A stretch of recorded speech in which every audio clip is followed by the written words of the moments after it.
My name is James D. Schultz, and I was a torpedoman second class by the time I got out.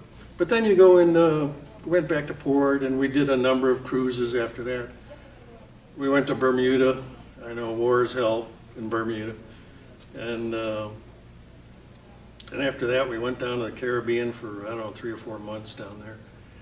And we did a lot of training with other ships, and they would hunt you, and you would hunt them, and they would fire what they would call exercise torpedoes at you. I mean, they didn't have warheads on them, but they would go at you, and you're supposed to evade them if you can. One time, another unusual experience, we were submerged.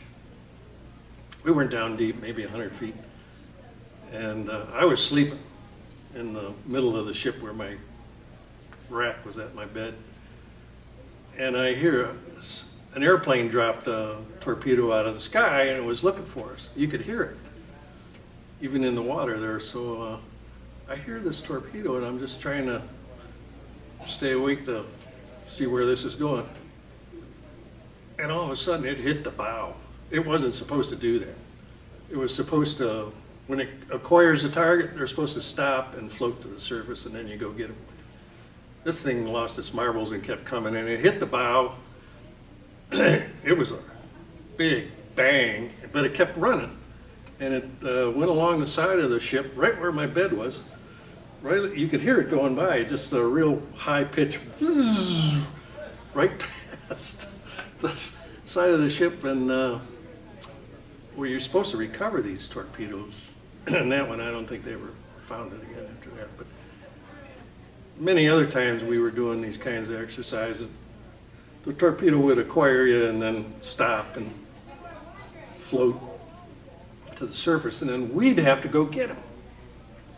A lot of times they were either dropped from an airplane or they were from another nuclear submarine out there somewhere. Well, the nukes can't pick up their own exercise torpedoes, so we had to go out. Because we were kind of a surface ship in a way, we had a little crane. Well, as torpedo men, you'd have to, we were up on the deck, you could see it floating, but it would just be the nose up on this torpedo, and this thing's like 21 feet long and it's bobbing.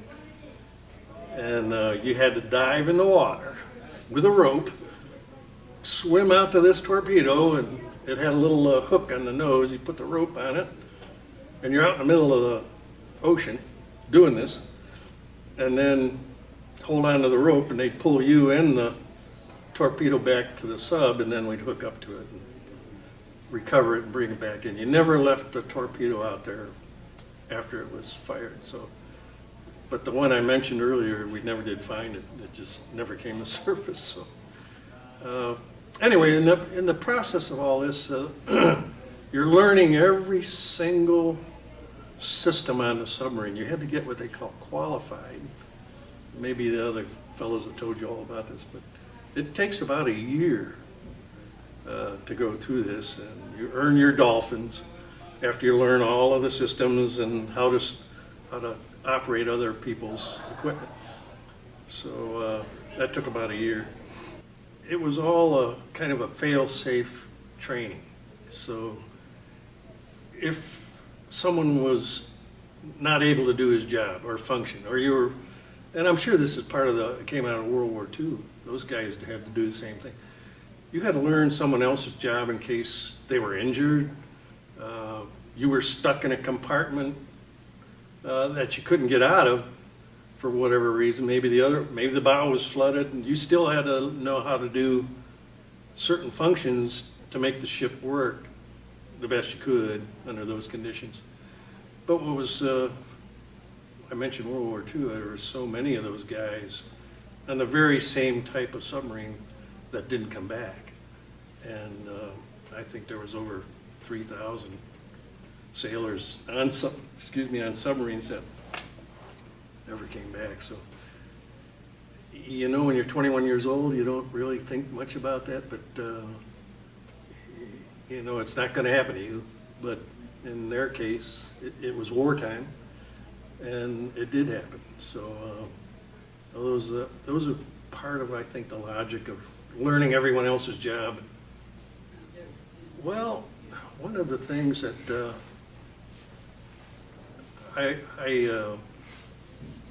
we all remember in our family to this day. We were in New London, tied up to the pier. And it was difficult at times because I remember it was Christmas, and this is a tearjerker story. And once again, I'm on the bow of the ship. We always had a deck watch when you're tied up to the pier. And I was on the deck. It was Christmas Eve. It's snowing. I'm all by myself. Anyone else in their right mind was somewhere with their families. But that kind of told you about the things you had to do. You know, you put your head down and you did the unpleasant things, things you didn't want to do, but you put your head down and you barged your way through them and you finished it and moved on to the next thing. So, on the positive side of being tied up to the pier, my wife came to New London because we were there for a couple of weeks, and she came to visit, and she got invited down to the galley for dinner. They had dinner for us down there, and she remembers that meal to this day, and it was a very nice thing. As long as we're in the military, we were able to enjoy each other's company, and I think she said the food was good too. So those are some moments, pleasant moments that you remember. There were times when it was difficult, but then you say to yourself, well, you know, those guys back in World War II, they were on war patrols. People were shooting at them. They were trying to kill them, and they did in many cases.